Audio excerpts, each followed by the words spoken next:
जय श्री राम दोस्तों। आज वीडियो की शुरुआत करते ही आपसे एक सवाल पूछता हूं, क्या आपने कभी ऐसी मूर्ति के बारे में सुना है जिसके दांत बाहर हो और जिसमें पसीना आता हो, जिसे देखकर लगे कि वो सच में जीवित है? सोच रहे होंगे कि ये कैसी फिल्म में बातें कर रहा हूं, है ना? लेकिन ये कोई कहानी नहीं बल्कि हकीकत है दोस्तों। भारत में एक ऐसी जगह है जहां भगवान की मूर्ति में प्राण प्रतिष्ठा के समय ऐसा चमत्कार हुआ कि देखने वालों के होश उड़ गए। दोस्तों, आज मैं आपको ले चल रहा हूं गुजरात के सारंगपुर धाम में, जहां विराजमान है दुनिया के सबसे अनोखे हनुमान जी, श्री कष्टभंजन हनुमान। ये सिर्फ पत्थर की मूर्ति नहीं है दोस्तों, ये साक्षात दुखों को हरने वाले देवता हैं। यहाँ हर शनिवार और मंगलवार को लाखों लोग अपनी परेशानियां लेकर आते हैं।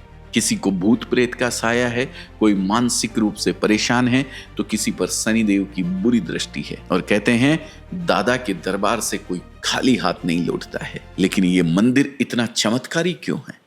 और सबसे बड़ा सवाल, यहाँ हनुमान जी के पैरों के नीचे शनिदेव क्यों हैं? चलिए आज इस पूरे रहस्य से पर्दा उठाते हैं। बात आज से लगभग 175 साल पुरानी है। सारंगपुर गांव में 3 साल से भयंकर अकाल पड़ रहा था। लोग और जानवर पानी की एक एक बूंद के लिए तरस रहे थे। गांव वालों ने भगवान स्वामीनारायण के एक संत का अपमान कर दिया था और इसी वजह से ये संकट आया था। एक दिन भगवान स्वामीनारायण के सबसे सिद्ध संतों में से एक सदगुरु गोपाल नंद स्वामी पास के बोटाद गांव में पधारे। सारंगपुर के हनुमान भक्त वाधा खाचर अपने गांव का दुख लेकर स्वामी जी के पास पहुंचे और रोते हुए बोले, स्वामी जी हमारे गांव को बचाइए, आप तो समर्थ हैं, कृपा कीजिए। तब गोपाल नंद स्वामी ने एक फैसला लिया जो इतिहास बनाने वाला है। उन्होंने एक साधारण से कारीगर कांजी कड़िया को बुलाया और अपने हाथों से हनुमान जी का एक चित्र बनाकर दिया। और पता है क्या कहा? उन्होंने कहा, कांजी ऐसी मूर्ति बनाना जिसे देखकर ही भक्त अपने सारे दुख भूल जाए। कांजी ने कहा, स्वामी मैं तो सिर्फ छोटे मोटे मकान बनाता हूँ, मुझे बनानी ही नहीं आती मूर्ति तो। स्वामी जी ने आशीर्वाद दिया और कहा, जाओ मूर्ति तुमसे ही बनेगी। और फिर वो दिन आया, विक्रम संवत 1905, आसो वद पंचमी। हजारों लोगों की भीड़ के बीच गोपाल नंद स्वामी ने मूर्ति की प्राण प्रतिष्ठा शुरू की। उन्होंने अपनी दिव्य दृष्टि से हनुमान जी का आह्वान किया और तभी वो चमत्कार हुआ। हनुमान जी की वो पत्थर की मूर्ति कांपने लगी। लोगों ने अपनी आंखों से मूर्ति को हिलते हुए देखा। मूर्ति को पसीना आने लगा। चारों तरफ एक ऐसा दिव्य तेज फैल गया कि लोग डर गए। स्वामी जी ने अपनी एक छड़ी से मूर्ति को छुआ और कहा, बस दादा अब शांत हो जाइए। अगर आप इतना ऐश्वर्य दिखाएंगे तो लोग डर जाएंगे। और तब जाकर मूर्ति स्थिर हुई। तो अब आप सोच रहे होंगे कि मूर्ति मुस्कुराने कैसे लगी? दोस्तों, ये चमत्कार भी उसी प्राण प्रतिष्ठा के दिन हुआ था जब स्वामी जी ने अपनी दिव्य शक्ति से मूर्ति को शांत किया।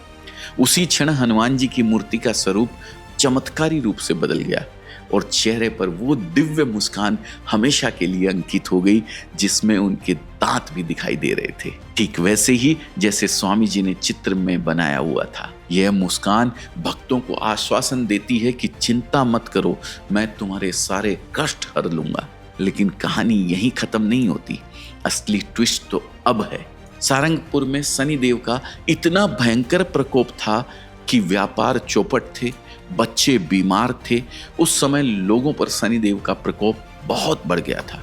लोग परेशान होकर फिर स्वामी जी के पास पहुंचे और हनुमान दादा से संकट हरने की प्रार्थना करी। दादा गुस्से में शनि लोग पहुंचे। शनिदेव को खबर लगी कि हनुमान जी गुस्से में शनिदेव को सबक सिखाने आ रहे हैं, तो शनिदेव घबरा गए।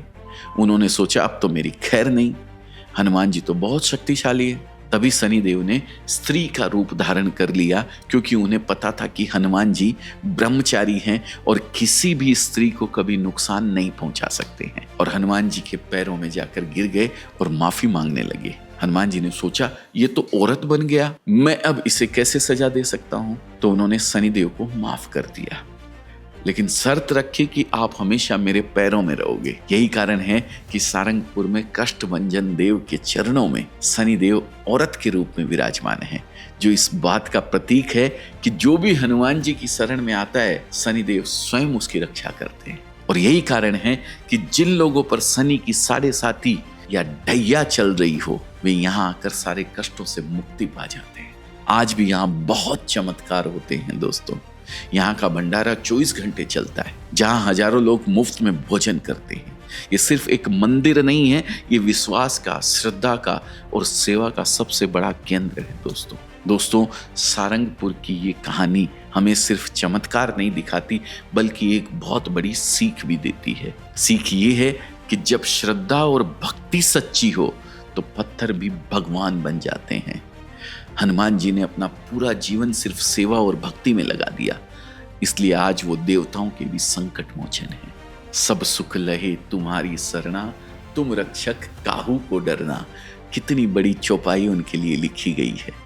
अगर आप भी जीवन में किसी कष्ट से गुजर रहे हैं तो हिम्मत मत हारिए, बस सच्चे मन से उन्हें याद कीजिए, क्योंकि जो निस्वार्थ भाव से दूसरों की सेवा करता है, मदद करता है, भगवान हमेशा उसकी मदद करते हैं।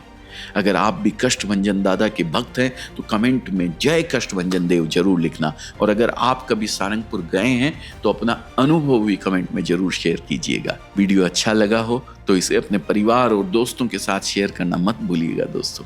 मिलते हैं अगले किसी वीडियो में एक और ऐसी ही अद्भुत कहानी के साथ। जय श्री राम, जय हनुमान।